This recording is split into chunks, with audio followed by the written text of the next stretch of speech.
So, welcome students, welcome to Brainipedia Skills. Like जैसे हम आज अब तक डिस्कस करते आ रहे थे PYQ एनालिसिस को एक डिटेल्ड वे में। डिटेल्ड वे से मेरा मतलब था कि अगर कोई भी क्वेश्चन अगर हमें देखने को मिल रहा है तो हम उसके हर टर्म को एक डिटेल एनालिसिस कर रहे थे, हर टर्म का। अगर रिट्स वर्ड लिखा हुआ है तो रिट्स एग्जैक्टली होता क्या है ये हमने डिफाइन करा। अब तक जो चीज़ें हमने देखी थी वो फेडरलिज्म से रिलेटेड देखी, पार्लियामेंट्री टाइप ऑफ सिस्टम देखा, और रिसेंटली कल हमने जो देखा था वो समवट कहीं ना कहीं रिलेटेड था हमारा प्रियम्बल से, राइट। प्रियम्बल की हमने एक ओवरव्यू ले लिया कि एग्जैक्टली प्रियम्बल होता क्या है, राइट। अब सबसे इम्पॉर्टेंट चीज़, ये जो डिटेल PYQ एनालिसिस कर रहे हैं ये हमारा मदद कहाँ पे करेंगे, right.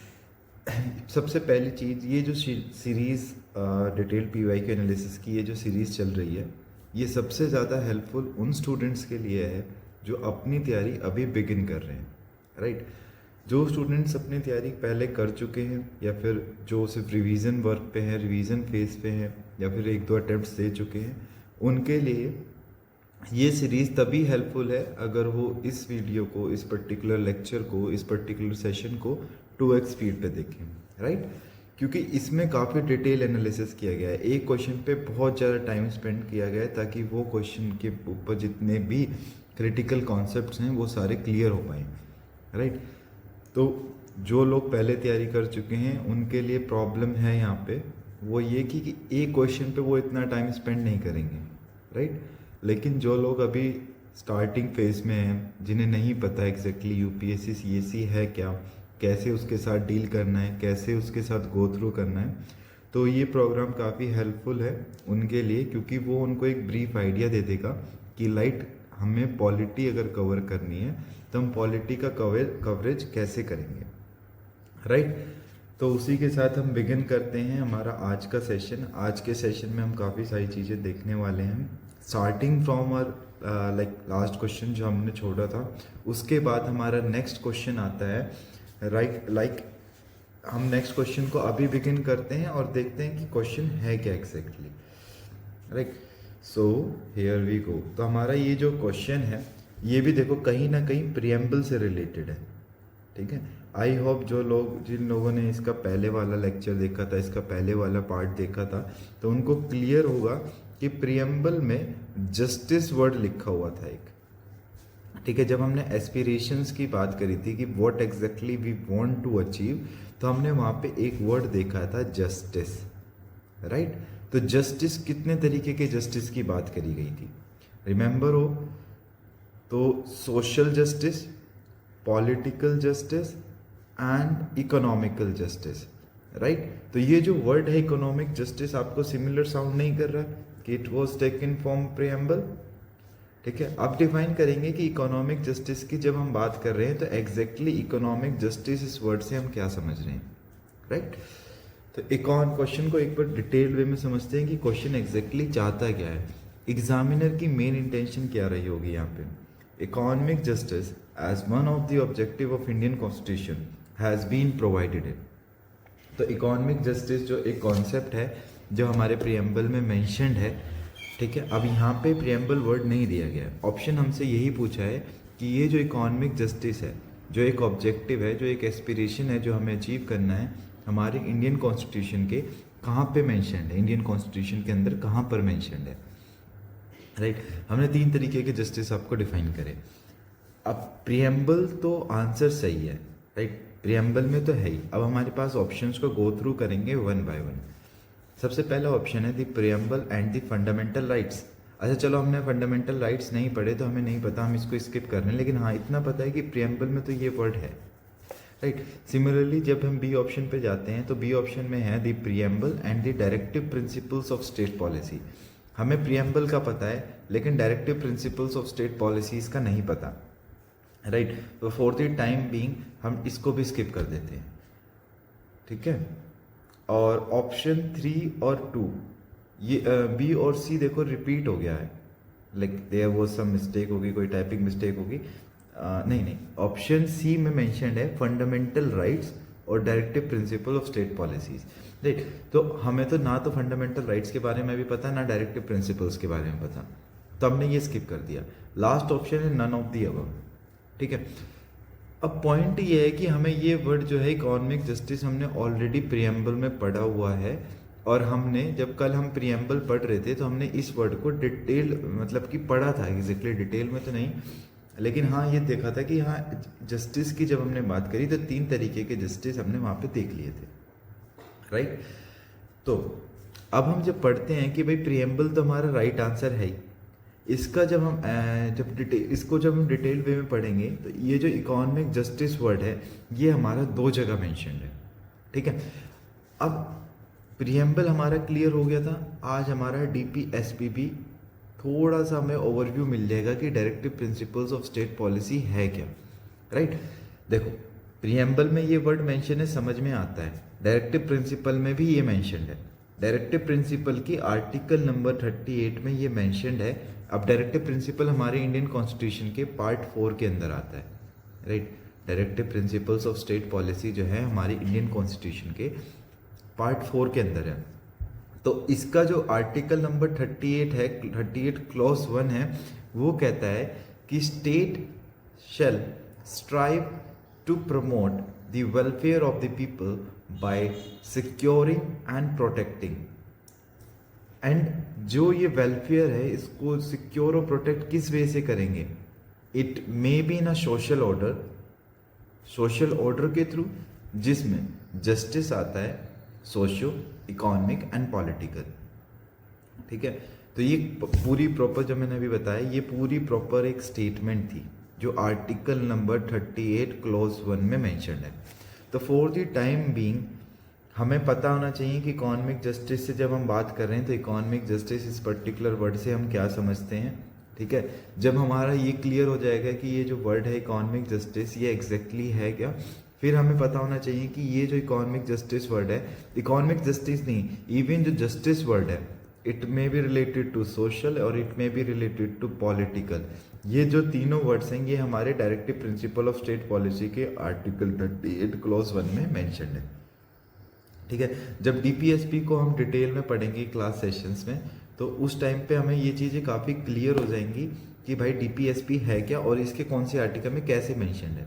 For the time being ये याद रखो कि directive principle of state policy के आर्टिकल 38 क्लॉज 1 में directive principle of state policy हमारे इंडियन कॉन्स्टिट्यूशन के पार्ट 4 में आता है, और इसके आर्टिकल 38 क्लॉज 1 में हमारा जो जस्टिस का जिक्र दिया हुआ है जिसमें प्रमोशन ऑफ वेलफेयर की बात की गई है और justice of social economic and political की बात, पॉलिटिकल सेशन की बात करी गई है। अब सारी चीज़ें हमने डिस्कस कर ली, हमने इसके आंसर तक डिस्कस कर लिया कि इसका आंसर बी होगा क्योंकि प्रियम्बल हमने पता था और डायरेक्टिव प्रिंसिपल के 38 क्लॉज 1 में हमने इसे देख लिया। अब बात आती है कि थोड़ा सा ओवरव्यू ले लें अगर कि भाई ये जो इकोनॉमिक जस्टिस की हमने बात करी, ये जो हम इकोनॉमिक जस्टिस की बात कर रहे हैं ये एग्जैक्टली है क्या, राइट। कुछ तो हमें पता हो इकोनॉमिक जस्टिस के बारे में, ठीक है। तो हाँ इकोनॉमिक जस्टिस जो वर्ड है इसका सिंपल सा मतलब ये है कि ये जो है इनइक्वालिटीज़, जो इकोनॉमिक इनइक्वालिटीज़ है उसको इरेडिकेट करने की बात करता है। सिंपल वर्ड्स में जो जितनी भी इकोनॉमिक इनइक्वालिटीज़ हमें देखने को मिलती है related to income, related to income, related to wealth, ठीक है, रिलेटेड टू प्रॉपर्टी, तो ये जितनी भी तरीके की हमें इनइक्वालिटीज़ देखने को मिलती है इकोनॉमिक फॉर्म में इनको ख़त्म करने की बात करता है, ठीक है, ताकि सबको एक डिग्निफाइड लाइफ का हक मिल सके, सब एक डिग्निफाइड लाइफ जी सके, ठीक है। तो इकोनॉमिक जस्टिस इकोनॉमिक क्या बात करता है, it just talks about to eradicate the inequalities on the basis of income, wealth and property, to have and to ensure that everyone have a dignified life. Economic justice क्या हो गया ये हमने बात कर ली। और ये जो वर्ड है जस्टिस ये कहाँ पे मेंशन्ड है, ये हमारे प्रियम्बल में तो मेंशन्ड है ही, और जो justice related to socio economic and political ये हमारे डीपीएसपी के आर्टिकल नंबर 38 क्लॉज 1 में भी मेंशन्ड है, ये याद रखना, ठीक है। तो ये हमारा पहला केस हो गया, सॉरी मतलब पहला क्वेश्चन हो गया। I hope DPSP directive principles of state policy. देखो अगर अभी हम अपने आप में जो सेशन है काफ़ी बड़ा है ये DPSP, तो इसको इतना एलोबरेट नहीं करेंगे। फॉर द टाइम बीइंग हमें सिर्फ इतना पता हो कि ये पार्ट 4 के अंदर मेंशन है हमारी इंडियन कॉन्स्टिट्यूशन का, ठीक है। और इकोनॉमिक जस्टिस क्या होता है एग्जैक्टली वो हमने पढ़ ही लिया कि भाई इकोनॉमिक जस्टिस की जब हम बात करते हैं तो वो एग्जैक्टली है क्या। और इसके बारे में थोड़ी सी छोटी सी इन्फॉर्मेशन और ये हो रहा है कि ये जो डायरेक्ट इसके DPSP की सबसे बड़ी चीज़ कि भाई इसकी फुल फॉर्म क्या है। इसकी फुल फॉर्म है directive principles of state policy, right. Directive principles of state policy ये हमारे इंडियन कॉन्स्टिट्यूशन के पार्ट 4 के अंदर आता है। हमें इतना मतलब नहीं कि कौन से आर्टिकल से, लेकिन हाँ पता होना चाहिए आर्टिकल नंबर 36 से लेके 51 के अंदर जितने भी आर्टिकल्स हैं वो हमारे पार्ट 4 और DPSP के अंदर आते हैं। इनका बेसिक एम ये है कि गवर्नमेंट बेसिक एम जो है ये इनका directive principle of state policy का जो बेसिक एम है वो ये है कि ये गवर्नमेंट को गाइड करें एक वेलफेयर स्टेट क्रिएट करने में, ठीक है, ensuring the social and economic justice. और सबसे इम्पॉर्टेंट पॉइंट इनसे रिलेटेड, इन शॉर्ट में बात कर रहे हैं, they are not enforceable, they are not enforceable, ठीक है। जैसे प्रियम्बल इन्फोर्सेबल नहीं है कोर्ट में, लाइक प्रियम्बल, ठीक है, जैसे प्रियम्बल इन्फोर्सेबल नहीं है वैसे DPSPs भी इन्फोर्सेबल नहीं है कोर्ट ऑफ लॉ में। और इनके फुल फॉर्म मैंने आपको बता दी कौन से पार्ट में मेंशन है, कौन से आर्टिकल कवर करते हैं। बेसिक मतलब क्या है कि गवर्नमेंट को गाइड करना, वेलफेयर प्रमोट करना, सोशल ऑर्डर मेंटेन करना, इकोनॉमिक सोशल जस्टिस प्रमोट करना, ये सारी चीज़ें। तो हमारा क्वेश्चन नंबर 1 खत्म होता है। नेक्स्ट क्वेश्चन पे हम आते हैं। नेक्स्ट क्वेश्चन जो है वो काफ़ी पुराना क्वेश्चन था। ये वाला जो क्वेश्चन है जो अभी हमने देखा ये अराउंड 2012-2013 के पेपर में पूछा गया था, राइट। अब जो हम देखते हैं नेक्स्ट क्वेश्चन, ये सिटीजनशिप से रिलेटेड। Okay, so before moving towards the point of citizenship we should know what exactly citizenship is, ठीक है। अभी सिटीजनशिप को डिटेल थोड़ा सा हल्की सी डिटेल में देखेंगे, एक ब्रीफ ओवरव्यू मिल जाएगा कौन से आर्टिकल में कवर होता है, लाइक कौन से आर्टिकल्स में कवर होता है, सिटीजनशिप का मतलब क्या है। क्योंकि इस क्वेश्चन के थ्रू हमारा लगभग सिटीजनशिप का जो बेसिक ओवरव्यू है, एक बेसिक प्रीफेस जो है वो हम कवर कर लेंगे। क्वेश्चन है with reference to India, India के रेफरेंस में consider the following statement. Okay, there is only one citizenship and one domicile, ठीक है। अभी देखते हैं कि सिटीजनशिप क्या होता है और डोमिसाइल क्या होता है और दोनों के बीच में डिफरेंस क्या है। A citizen by birth only can become the head of state, ठीक है। अच्छा, एक मेजर सी चीज़ हम पढ़ेंगे जब भी हम कोई भी टॉपिक पढ़ रहे हैं, लाइक हमने प्रेसिडेंट पढ़ा या सुप्रीम कोर्ट के जजेस के बारे में बात करी या हाई कोर्ट के जजेस के बारे में बात करी या प्राइम मिनिस्टर की बात करेंगे या फिर मेंबर ऑफ राज्यसभा की बात करेंगे या फिर लोकसभा की बात करेंगे, तो हम वहाँ पे देखेंगे जब इनके क्वालिफिकेशंस की बात करी होगी तो वहाँ पे जो सबसे पहला पॉइंट होगा वो हमेशा ये होगा कि the person should be a citizen of India, ठीक है। इंडिया का सिटीजन होना चाहिए, सबसे पहला पॉइंट ही ये आएगा। अब प्रॉब्लम क्या है इस पॉइंट में कि भाई सिटीजन होना चाहिए इंडिया का, इस पॉइंट में सबसे बड़ी प्रॉब्लम ये है यहाँ पे कोई भी मेथड मेंशन नहीं है। लाइक जब हम अदर दूसरी कंट्रीज की बात करेंगे तो वहाँ पे एक प्रॉपर मेथड मेंशन्ड होगा उनका, लेकिन यहाँ पे कोई भी एक मेथड मेंशन नहीं है कि सिटीजन होना चाहिए इंडिया का इस पर्टिकुलर वे में। तो देखो यहाँ पे एक पर्टिकुलर वे मेंशन कर दिया, अ सिटीजन बाय बर्थ, तो ये जो ऑप्शन होगा क्योंकि एक स्पेसिफिक वे मेंशन कर दिया तो ये ऑप्शन तो हमारा ऐसे ही गलत हो गया, ठीक है। अब a foreigner once granted the citizenship can not be deprived of it under any circumstances, भाई बिल्कुल एब्सोल्यूट स्टेटमेंट है। यूपीएससी की एक खास बात, जब हम यूपीएससी के एनालिसिस करेंगे तो हम एक चीज़ कॉमन देखेंगे कि जितने भी ज़्यादातर जो एब्सोल्यूट स्टेटमेंट्स हैं तो वो 75 to 80% चांसेस में हमें गलत देखने को मिलते हैं। अब ये एक एब्सोल्यूट स्टेटमेंट है, ठीक है। अब गलत तो है, ठीक है, ये भी गलत है ये भी है, अब हमें आंसर देखो, हमें नहीं पता था कि सिटीजनशिप क्या होती है, डोमिसाइल क्या होती है, लेकिन फिर भी हमने आंसर करा कि भाई आंसर 1 राइट होगा। अब क्योंकि ये एब्सोल्यूट स्टेटमेंट था, गलत तो है ही। अब ये देख मतलब ज़रूरी नहीं है कि एब्सोल्यूट स्टेटमेंट गलत ही होगा, लेकिन हाँ 75 to 80% चांसेस में हम देखेंगे कि अगर कोई भी एब्सोल्यूट स्टेटमेंट, जैसे देखो a citizen by birth only can become, अब ये ओनली जो वर्ड आ गया इसने इस पर्टिकुलर स्टेटमेंट को एब्सोल्यूट बना दिया। हमारे सामने 2 ऑप्शन थे, दोनों एब्सोल्यूट थे, ठीक है, दोनों ही ऑप्शन हमारे गलत हो गए। अब आंसर हमारा 1 ओनली हो गया, ठीक है। आंसर तो हमने निकाल लिया, लेकिन हमें तो पता ही नहीं भाई सिटीजनशिप होता क्या है, या फिर डोमिसाइल क्या होता है, ठीक है, या फिर ये फॉरेनर को अगर एक बार सिटीजन मिल जाए तो वो ख़त्म नहीं होगी, ठीक है। क्वेश्चन का आंसर तो आ गया। अब सबसे पहले स्टार्ट करते हैं सिटीजनशिप होती क्या है, एक ब्रीफ ओवरव्यू मिल जाएगा, ताकि जब भी कभी इस चैप्टर को कवर अप करेंगे तो हमें काफ़ी सारी चीज़ें पहले से ही पता होंगी और वो इजी वे में हम समराइज कर पाएंगे, राइट। सो जब हम बात करते हैं सिटीजनशिप की, तो ये हमारे पार्ट 2 ऑफ इंडियन कॉन्स्टिट्यूशन में मेंशन्ड है। जैसे हमने directive principle of state policy की बात करी कि भाई पार्ट 4 में मेंशन्ड है, आर्टिकल नंबर 36 से 31 तक डील करता है, ठीक है।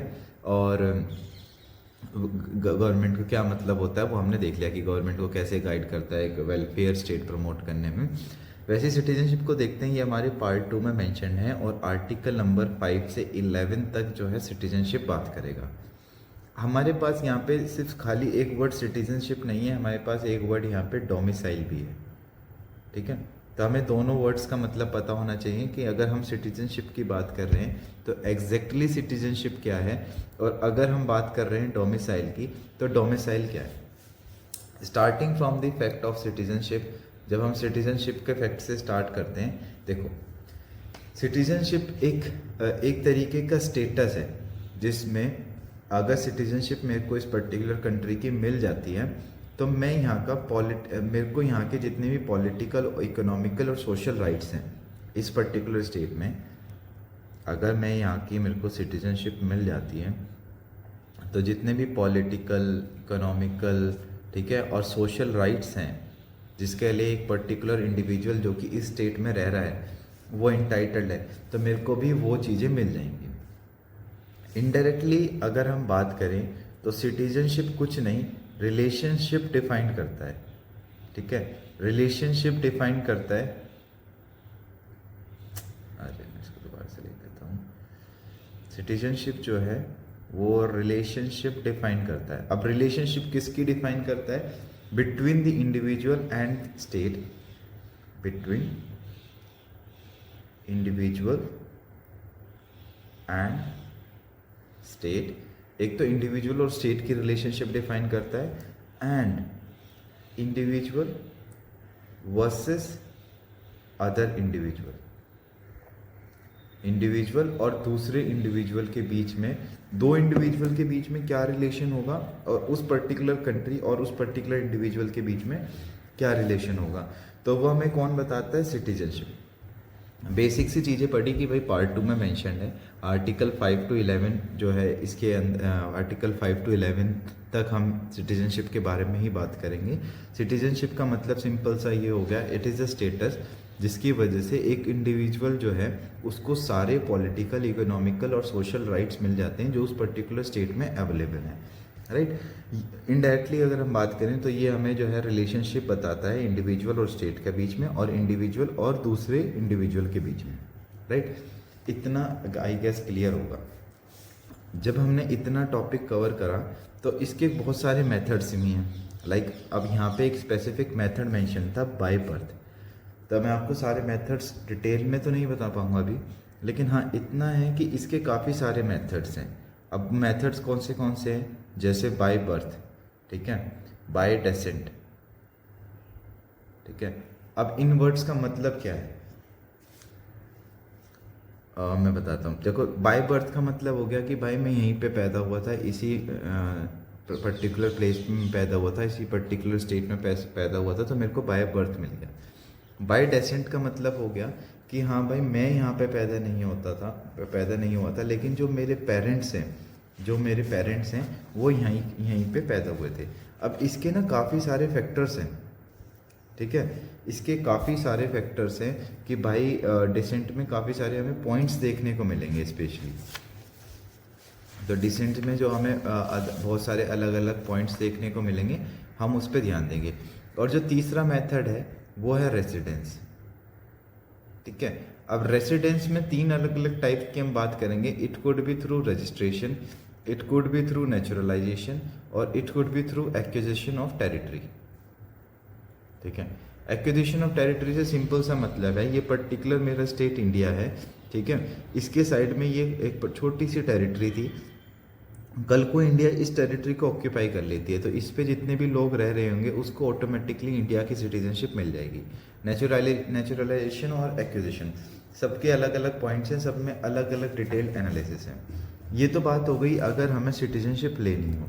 अगर हमें सिटीजनशिप छोड़नी हो, ठीक है, तो लॉस करने के भी मेथड्स हैं, जैसे टर्मिनेशन, रिनंशिएशन और डेप्रीवेशन। ये तीनों मेथड देखेंगे जब हम सिटीजनशिप चैप्टर को डिटेल में पढ़ेंगे।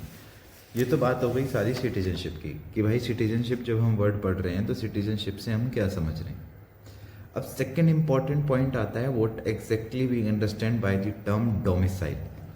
डोमिसाइल इज समथिंग लाइक, भाई मैं एक पर्टिकुलर पर्सन ने ये जगह थी, ठीक है, इसने फिक्स कर लिया कि भाई मैं इसने और इसकी फैमिली ने ये फिक्स कर लिया कि भाई मैं यहाँ पे रहूँगा। अब यहाँ पे मैं टेम्परेरी पर्पस के लिए नहीं रहूँगा, ठीक है, मेरी इंटेंशन थी यहाँ पे परमानेंट रहने की, ठीक है, मेरी जो बेसिक इंटेंशन थी वो यहाँ पे परमानेंट रहने की थी इस पर्टिकुलर जगह पे। लाइक मैं हरियाणा गया और मैंने यहाँ पे एक जगह फिक्स कर ली, मैंने जगह लैंड ले ली, वहाँ पे लैंड एक्वायर करी, मैंने वहाँ पे लैंड ली और मेरी जो इंटेंशन थी वहाँ पे टेम्परेरी रहने की नहीं थी। तो मेरी जो परमानेंट इंटेंशन थी वहाँ पे रहने की, तो मुझे जो डोमिसाइल मिल जाएगा वो हरियाणा का मिल जाएगा कि हाँ presently I am belongs to Haryana. Citizenship is something related to the whole state. भाई हम अलग अलग देशों की अगर हम बात करेंगे, यूएसए में जो है डुअल सिटीजनशिप सिस्टम है, ठीक है, हमारे इंडिया में सिर्फ एक ही सिटीजनशिप मिलती है। हमारे यहाँ पे अगर आप हरियाणा से बिलोंग करते हो या यूपी से बिलोंग करते हो, आप मध्य प्रदेश से बिलोंग करते हो या महाराष्ट्र से बिलोंग करते हो, मैटर नहीं करता, यहाँ का सिर्फ आपको डोमिसाइल मिलता है, ठीक है। लेकिन जो आपकी सिटीजनशिप होगी, सिटीजनशिप आपकी इंडिया की ही रहेगी, वो चेंज नहीं हो सकती है, ठीक है, सिटीजनशिप आपकी इंडिया की ही रहेगी। हाँ, अगर आप अपनी सिटीजनशिप को छोड़ना चाहते हो अपने मतलब से, अगर आप अपनी इंडियन सिटीजनशिप को छोड़ना चाहते हो तो you have the right to lose your citizenship by the 3 methods we just discussed. 3 method ये थे, टर्मिनेशन, रिनंशिएशन एंड डेप्रीवेशन, ठीक है। तो ये तो हो गई एक बात कि हमने सिटीजनशिप और वन डोमिसाइल बात कर ली कि हमारे इंडिया में एक ही तरीके की सिटीजनशिप है और एक ही डोमिसाइल है। दूसरा ऑप्शन गलत। अच्छा, थर्ड ऑप्शन की बात करते हैं, ठीक है।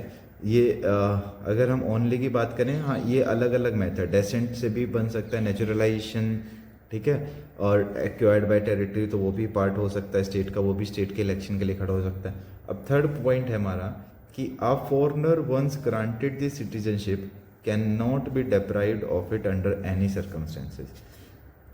तो ये जब हमने ये वाला पॉइंट पढ़ा इसका कि a foreigner once granted the citizenship, तो भाई अगर एक बार फॉरेनर ने सिटीजनशिप ले ली तो क्या वो उसे नहीं छोड़ सकता? बिल्कुल गलत बात है, वो बिल्कुल छोड़ सकता है। 3 मेथड हैं उसके पास, रिनंशिएशन है, टर्मिनेशन है और डेप्रीवेशन है, ठीक है। ये तीनों मेथड के थ्रू वो अपनी सिटीजनशिप छोड़ सकता है या फिर उसकी छुड़वाई जा सकती है। और ये चीज़ें हमें कहाँ से देखने को मिली थी? जब हम सिटीजनशिप टॉपिक को डील करेंगे तो वहाँ पे हम पढ़ेंगे सिटीजनशिप एक्ट 1955। तो 1955 के अंदर ये सारी चीज़ें मेंशन्ड है, ठीक है। तो जब हम वहाँ पे सिटीजनशिप चैप्टर को इन क्लास सेशंस में डील करेंगे तो वहाँ पे हम इन चीज़ों को अलग अलग इन डेप्थ एनालिसिस करेंगे। अभी फ़िलहाल के लिए हमारे पास एक दिमाग में पॉइंट सेट हो गए कि भाई हाँ, एक वर्ड था रिनंशिएशन। रिनंशिएशन का एग्जैक्ट मतलब क्या है, कैसे कैसे कौन से प्रोविजंस उसके अंदर मेंशन्ड है, वो सिटीजनशिप चैप्टर में देखेंगे। दूसरा वर्ड था टर्मिनेशन। जब टर्मिनेशन वर्ड जो है उस सेशन में हम डील करेंगे तो हमारे दिमाग में स्ट्राइक ऑन करेगा कि हाँ, एक टर्मिनेशन वर्ड पढ़ा तो था सिटीजनशिप अमेंडमेंट एक्ट।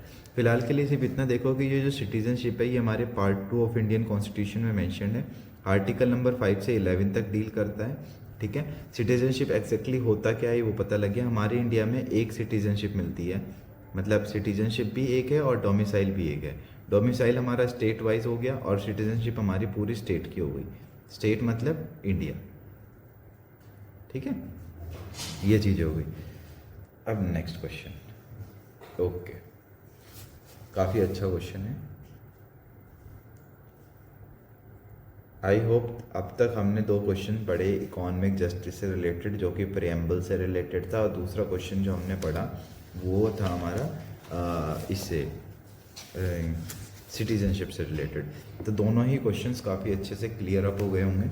इसके बाद जब हमारे पास नेक्स्ट क्वेश्चन आता है with reference to the writs, अभी हम डिफाइन करेंगे कि रिट्स एग्जैक्टली होते क्या हैं। Issued by the courts in India consider the following statement. एक बार सारे ऑप्शंस को पढ़ लेते हैं।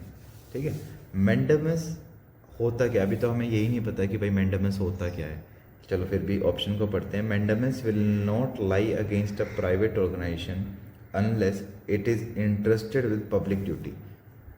बहुत भारी भारी वर्ड से नहीं समझ में आए, ओके कोई बात नहीं। Mandamus will not lie against a company even though it may be a government company. अच्छा जी, चलो।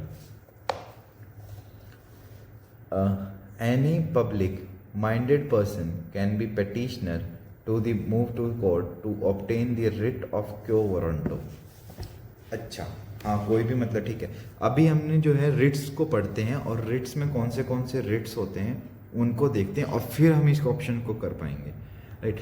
जब तक हमें पता ही नहीं होगा रिट्स क्या होते हैं, मैंडेमस क्या है या फिर को वारंटो क्या है, तो ये आंसर को, इस क्वेश्चन को आंसर करना काफ़ी मुश्किल हो जाएगा। ठीक है, तो हम सबसे पहले ये वाला क्वेश्चन थोड़ा लंबा खींच सकता है क्योंकि इस क्वेश्चन में वाकई में डिटेल पूछी है थोड़ी सी। तो हम सबसे पहले स्टार्ट करते हैं रिट्स से।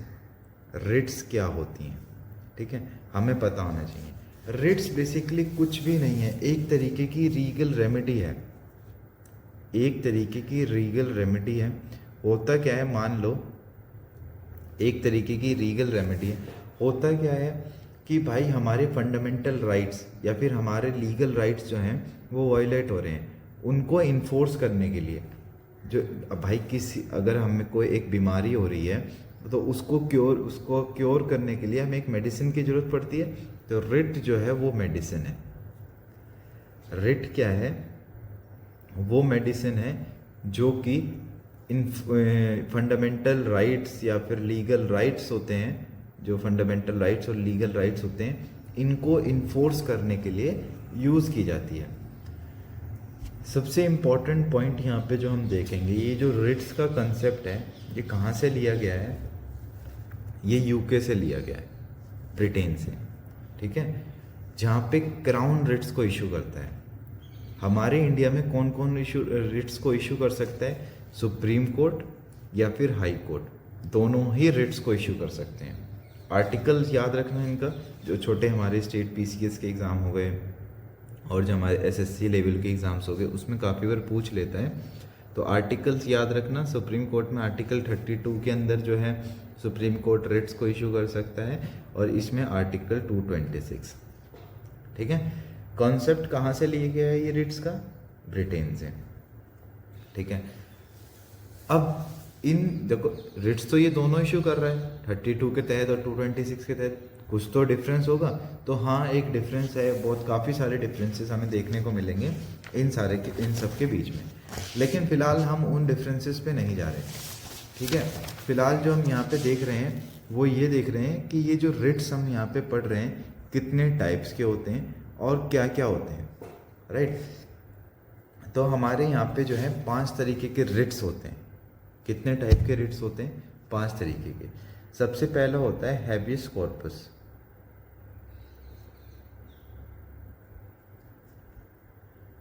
हैबियस कॉर्पस, अब हैबियस कॉर्पस एग्जैक्टली क्या मतलब होता है इसका वो देखते हैं। सेकंड जो रिट होता है वो हमारा होता है मैंडेमस। मैंडामस। अभी जो हमारा क्वेश्चन है वो इसी रिट पे बेस्ड है, मैंडामस पे, ठीक है, इसको पढ़ेंगे। तीसरा जो रिट होता है हमारा वो होता है प्रोहिबिशन, ठीक है, 3 रिट्स हो गए। जो चौथा रिट होता है हमारा वो होता है सर्शियोरी, ठीक है, जिसका बेसिक चौथा रिट हो गया। अब हमारा लास्ट रिट होता है क्यो वारंटो, ठीक है। याद हो जाएंगे कि भाई इसको एक बार थोड़ा सा यहाँ से स्टार्ट कर देता हूँ। भाई रिट्स क्या होते हैं हमने डिफाइन करा, एक तरीके की मेडिसिन है जो कि हमारे फंडामेंटल राइट्स और लीगल राइट्स को इन्फोर्स करने के लिए यूज़ की जाती है। कंसेप्ट हमने जो ये लिया है वो यूके से लिया है, और हमारे इंडिया में जो रिट्स हैं वो सुप्रीम कोर्ट और हाई कोर्ट दोनों ही इशू कर सकते हैं। सुप्रीम कोर्ट जो रिट इशू करता है वो आर्टिकल 32 में हमें मैंशनड है, हाई कोर्ट 226 में मैंशनड है। दोनों के बीच में काफ़ी सारे डिफरेंसेस हैं, वो पढ़ेंगे डिटेल में जब हम रिट टॉपिक को कवर करेंगे। अभी के लिए इनके 5 टाइप्स होते हैं, हैबियस कॉर्पस, मैंडामस, प्रोहिबिशन, सर्शियोरी और क्यो वारंटो। तो ये हमारे पास डिफरेंट टाइप्स हो गए इसके। अभी के लिए हम यहाँ पे इन दोनों टाइप्स पे ज़्यादा फोकस रखेंगे, ठीक है। मैंडामस क्या है और क्यो वारंटो क्या है। इस PYQ डिटेल सीरीज से काफ़ी सारे टॉपिक्स हमारे ऐसे ही क्लियर हो जाएंगे, ठीक है। अराउंड 20 to 30% देखेंगे टॉपिक्स वो होंगे जो हम पढ़ चुके होंगे ऑलरेडी। मैंडामस का मतलब होता है वी कमांड, ठीक है।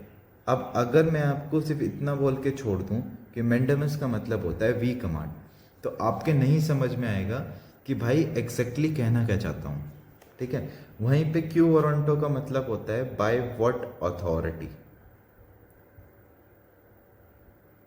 ठीक है, बाय व्हाट अथॉरिटी। पहले तो इन दोनों को देखते हैं, फिर इनका ओवरव्यू ले लेंगे ऊपर से। तो जब हम बात करते हैं मैंडामस की, जिसका मतलब होता है वी कमांड, तो इस पर्टिकुलर जो ये जो पर्टिकुलर चीज़ है मैंडामस, इससे मैं क्या कहना चाह रहा हूँ। जब मैं बात कर रहा हूँ मैंडामस की, और मैंडामस में मैंने बोला कि इसका मतलब होता है वी कमांड, तो मैं एग्जैक्टली वहाँ पे क्या कहना चाहता हूँ। मेरा कहने का मतलब ये है कि मैंडामस का जब रिट इशू किया जाता है तो वो पब्लिक अथॉरिटी के लिए इशू किया जाता है, और कहा जाता है कि आप अपना काम करिए, ठीक है। और ये जो मैंडामस का रिट है, मैंने आपको बोला कि ये एक पब्लिक अथॉरिटी को इशू किया जाता है, ठीक है। तो क्या ये सिर्फ पब्लिक अथॉरिटी को इशू किया जाएगा? अगर मैं किसी प्राइवेट कंपनी को डायरेक्ट करना चाहूँ उसका काम करने के लिए, तो क्या मैं इस रिट का यूज़ नहीं कर सकता? तो बिल्कुल गलत है। जो ये जो रिट है, जो ये मैंडामस जो रिट है, जिसका मतलब है वी कमांड, ये प्राइवेट अथॉरिटी को भी इशू किया जा सकता है, ठीक है। प्राइवेट इंडिविजुअल को नहीं किया जाएगा, लेकिन एक प्राइवेट कॉरपोरेशन कंपनी जो होगी, अभी देखेंगे, मैं बताता हूँ आपको कि किस किस को इशू नहीं कर सकते। फिलहाल के लिए ये जो पब्लिक अथॉरिटी है और जो कॉरपोरेशन कंपनीज हैं, ठीक है, कॉरपोरेशन कंपनी है, इन्फीरियर कोर्ट्स हो गए, ठीक है, ट्रिब्यूनल्स हो गए, तो इन सबको ये इशू किया जा सकता है रिट। प्राइवेट कॉरपोरेशन कंपनी से बात कर रहा हूँ, जो कॉरपोरेशन कंपनी होती हैं, ठीक है। कॉरपोरेशन कंपनीज जो होती हैं उनको इन्फीरियर कोर्ट्स को, ट्रिब्यूनल्स को और पब्लिक अथॉरिटी को ये रिट इशू किया जा सकता है। क्वेश्चन जो है हमारा जो एग्जामिनर है उसने हमें यहीं पे जो है घुमाया। Mandamus will not lie against a company, क्यों नहीं कंपनी के लाई अगेंस्ट करेगा? बिल्कुल कर सकता है, ठीक है। तो ये ऑप्शन हमारा इसीलिए यहाँ पे गलत हो जाता है। तो जहाँ पे 2 है वो काट दो, इसमें 2 था, इसमें 2 था, इसमें 2 था, ऑटोमेटिकली हमारा आंसर 1 and 3 बचा, ठीक है। तो मैंडामस जो है वो कंपनी के अगेंस्ट भी हो सकता है, कॉरपोरेशन कंपनी होनी चाहिए, कॉरपोरेशन होना चाहिए, ठीक है। और अब ये सबसे बड़ी चीज़, जो ये मैंडामस रिट है, ये किसके अगेंस्ट नहीं हो सकता, ठीक है, ये किसके अगेंस्ट नहीं हो सकता। इसको थोड़ा सा डिटेल में देखना। Mandamus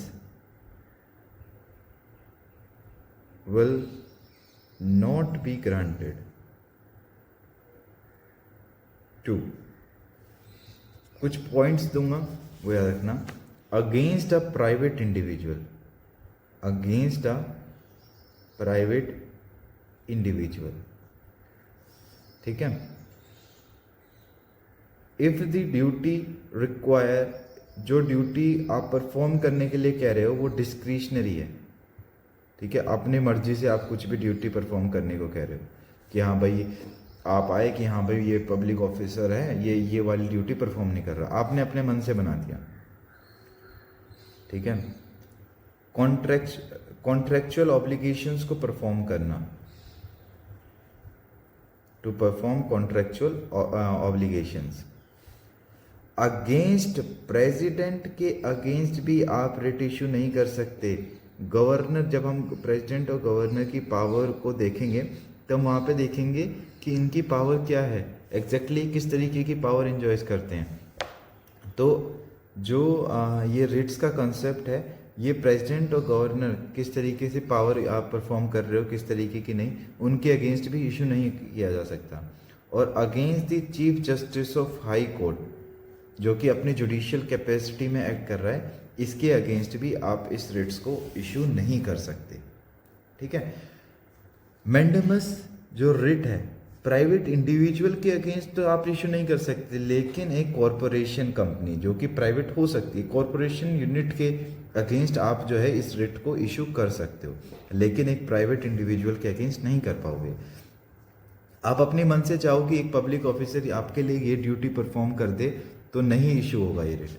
कॉन्ट्रैक्चुअल ऑब्लिगेशंस के बेस पे भी नहीं होगा, प्रेसिडेंट एंड गवर्नर का हमें पता है, और chief justice of high court के लिए भी नहीं होगा। तो ये 5 पॉइंट्स हमेशा याद रखना कि भाई मैंडेमस किस किस केस में इशू नहीं किया जा सकता। और मैंडेमस का मतलब होता है वीक कमांड, जिसका मतलब कहीं ना कहीं कि भाई पब्लिक अथॉरिटी को या फिर एक कॉरपोरेशन को इन्फोर्स करना अपनी ड्यूटी परफॉर्म करने के लिए, ठीक है, ये मतलब होता है। अब हम बात करते हैं क्यो वारंटो की। क्यो वारंटो का मतलब होता है बाय व्हाट अथॉरिटी। तो जब हम बात करते हैं क्यो वारंटो की, तो क्यो वारंटो की जब हमने बात करी तो इसका मतलब होता है by what authority, by what authority. जब हमने बात करी बाय व्हाट अथॉरिटी की, तो इसका मतलब हुआ कि भाई एक पर्टिकुलर पर्सन को डायरेक्ट करना उसका ऑफिस खाली करने के लिए, जिसने उस ऑफिस को इलीगली या फिर गलत तरीके से ऑक्यूपाई कर रखा है, ठीक है। मान लो एक पब्लिक ऑफिस है, ठीक है, उसमें किसी पर्टिकुलर पर्सन ने उस पर्टिकुलर जो ऑफिस है उसको होल्ड कर लिया, उस पर्टिकुलर पोजीशन को होल्ड कर लिया। तो सुप्रीम कोर्ट ये रिट इशू करेगी क्यो वारंटो कि भाई ये जो आपने ऑफिस होल्ड कर रखा है ये किस अथॉरिटी से होल्ड कर रखा है, ठीक है। तो क्यो वारंटो का मतलब हो गया बाय व्हाट अथॉरिटी। अब हमारे पास दूसरे कुछ रिट्स भी थे, जैसे कि हैबियस कॉर्पस।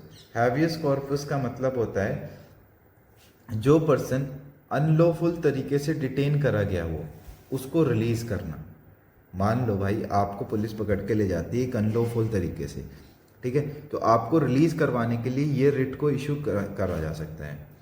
प्रोहिबिशन, प्रोहिबिशन तो नाम से क्लियर है। प्रोहिबिशन इशू जो है जनरली लोअर कोर्ट्स को इशू किया जाता है। प्रोहिबिशन जो ये पर्टिकुलर चीज़ है, प्रोहिबिशन जो पर्टिकुलर रिट है, ये लोअर कोर्ट को इशू किया जाता है कि अपनी एक पर्टिकुलर केस पे अगर वो प्रोसीडिंग कर रही है तो उस प्रोसीडिंग को रोकने के लिए ये वाला रिट इशू किया जा सकता है। और सर्श्योरी जो है ये भी इसी रिट से रिलेटेड है, ठीक है। ये जो है इसका मतलब होता है टू सर्टिफाई, ठीक है। और इसका सिंपल सा मतलब ये होता है, ये पावर है हाई कोर्ट की कि मान लो लोअर कोर्ट में कोई केस चल रहा है और सुप्रीम कोर्ट चाहता है कि वो केस जो है वो हमारे पास आ जाए, ठीक है, या फिर डिस्ट्रिक्ट लेवल पे कोई केस चल रहा है और हाई कोर्ट चाहता है कि ये केस हमारे पास आ जाए, तो वो ये रिट इशू करेगा और वो केस अपने पास ट्रांसफ़र करा लेगा, ठीक है। आई गेस समझ में आ गया होगा। तो एक बार दोबारा से जब इतना देखते हैं कि रिट्स का मतलब क्या होता है, ये हमने डिफाइन कर लिया, ठीक है। रिट्स कौन से आर्टिकल में मेंशन्ड है ये हमने देख लिया, सुप्रीम कोर्ट के और हाई कोर्ट के। ठीक है, हमने देखा रिट्स एक तरीके की लीगल रेमेडी है। फिर हमने 5 टाइप के रिट्स के बारे में बात करी। ठीक है, स्टार्टिंग फ्रॉम हैबियस कॉर्पस, फिर हमने देखा मैंडामस। ठीक है, मैंडामस को हमने काफ़ी डिटेल में देखा। फिर हमने देखा प्रोहिबिशन, फिर हमने देखा सर्श्योरी, फिर और लास्ट हमने देखा क्यो वारंटो। ठीक है, स्टार्टिंग फ्रॉम हैबियस कॉर्पस, जब हमने हैबियस कॉर्पस को डिफाइन करा तो हमने बताया कि अगर कोई भी पर्सन अनलॉफुल तरीके से डिटेन किया गया हो तो उसको रिलीज करने के लिए ये रिट इशू किया जा सकता है। इसका मतलब होता है टू हैव द बॉडी।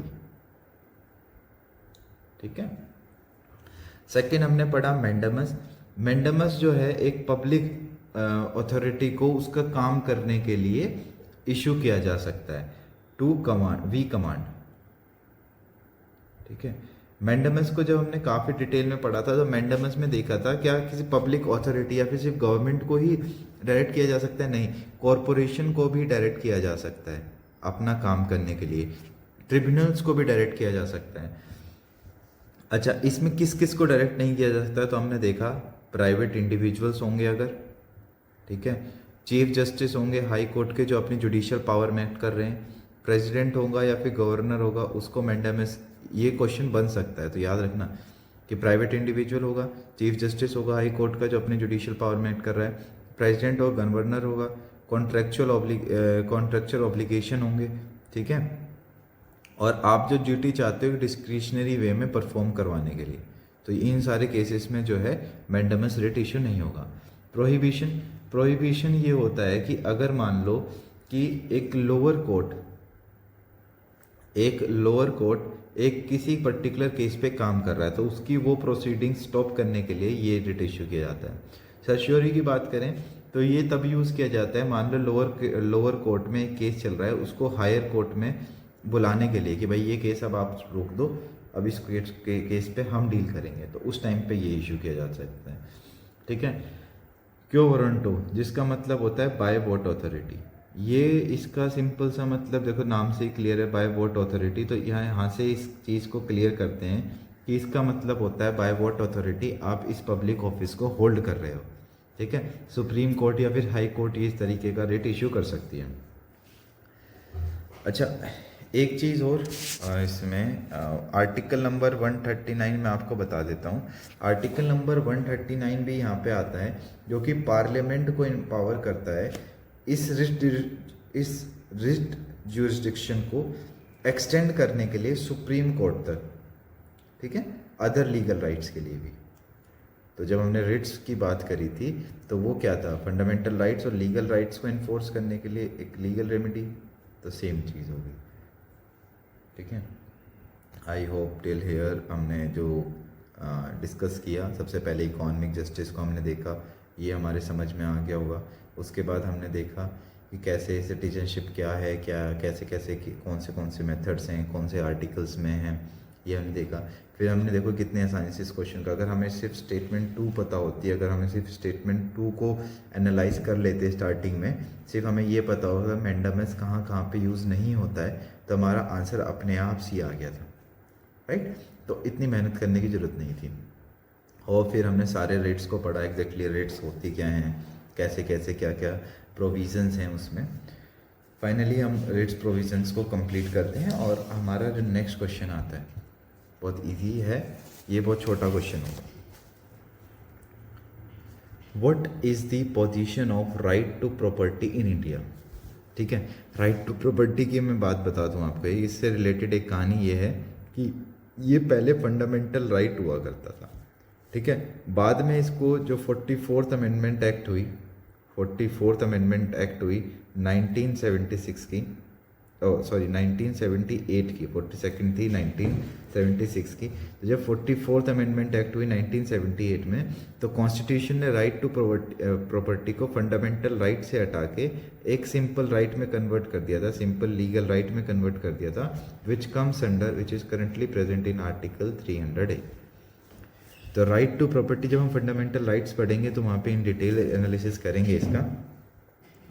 ये जो राइट टू प्रॉपर्टी है ये हर पर्सन को अवेलेबल है।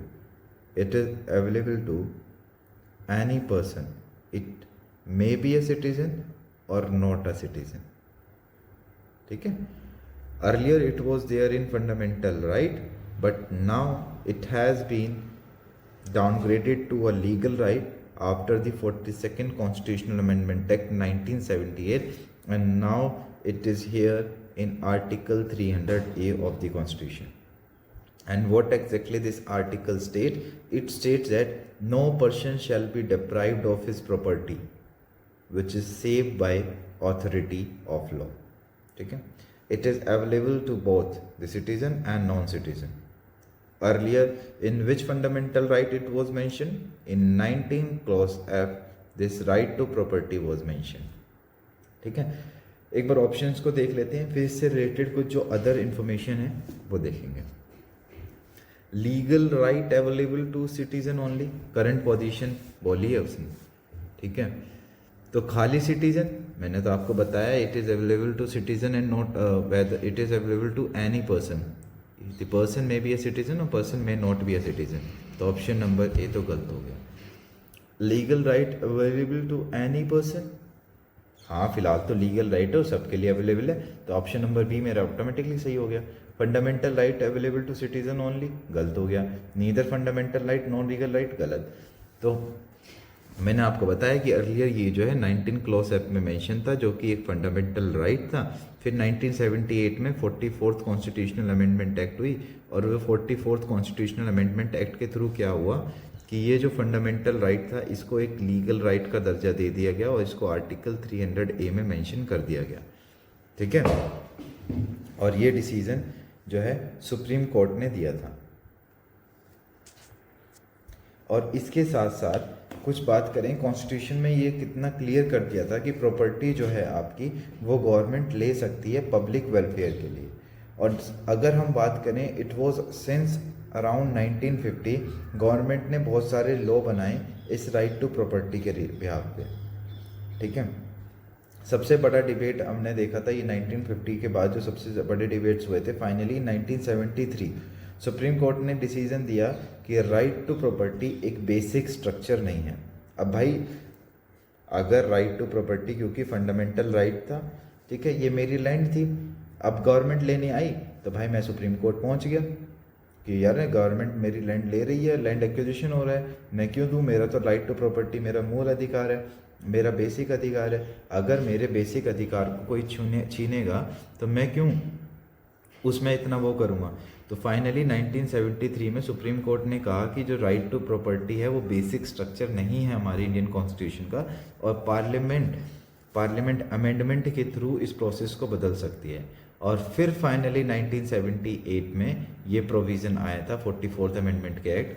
44th अमेंडमेंट एक्ट जो हुई, पार्लियामेंट ने क्या करा कि राइट टू प्रॉपर्टी को फंडामेंटल राइट से निकाल के लीगल राइट में रख दिया, ठीक है। क्योंकि काफ़ी सारे डिबेट्स थे कि भाई हम आपकी लैंड यूज़ कर सकते हैं या नहीं कर सकते, ऐसा वैसा, तो फाइनली ये एक फंडामेंटल राइट नहीं है, ये एक तरीके का लीगल राइट है। सो यहाँ से हम कल टेक ऑन करेंगे इस वाले क्वेश्चन से नेक्स्ट पार्ट में कि भाई लेजिस्लेशन कन्फर्स क्या करता है। ये सारे फंडामेंटल राइट्स से रिलेटेड क्वेश्चन हैं, तो थोड़ा सा फंडामेंटल राइट्स को देख लेंगे। आज के लिए हमने देखा राइट टू प्रॉपर्टी देखा, 19 क्लॉज एक्ट 300A, ठीक है। हमने सारे रिट्स को देखा, रिट्स को समझा, रिट्स क्या होते हैं, मैंडेमस को इन डिटेल समझा, ठीक है। उसके बाद हमने सिटीजनशिप देखी थी, सिटीजन कौन से पार्ट में मेंशन है, DPSP की हमने थोड़ी सी बात करी थी, ठीक है, DPSP है क्या, और हमने इकोनॉमिक जस्टिस से रिलेटेड थोड़े से प्रोविजंस देखे। तो thank you for listening the thing. अगर आप ऑलरेडी थोड़ा बहुत PYQs के बारे में जानते हैं तो इस वीडियो को 2x पे ही देखना, and keep following Brainipedia skills for more info, for more informational videos, and you can join us for our class sessions, like what exactly we are providing for. And here is the contact number, you can contact us on with our website and Telegram to join our free contents. So hope you enjoyed the class. Just please give your valuable comments and feedback so that we can improve ourselves. Thank you for joining, thank you, have a great day.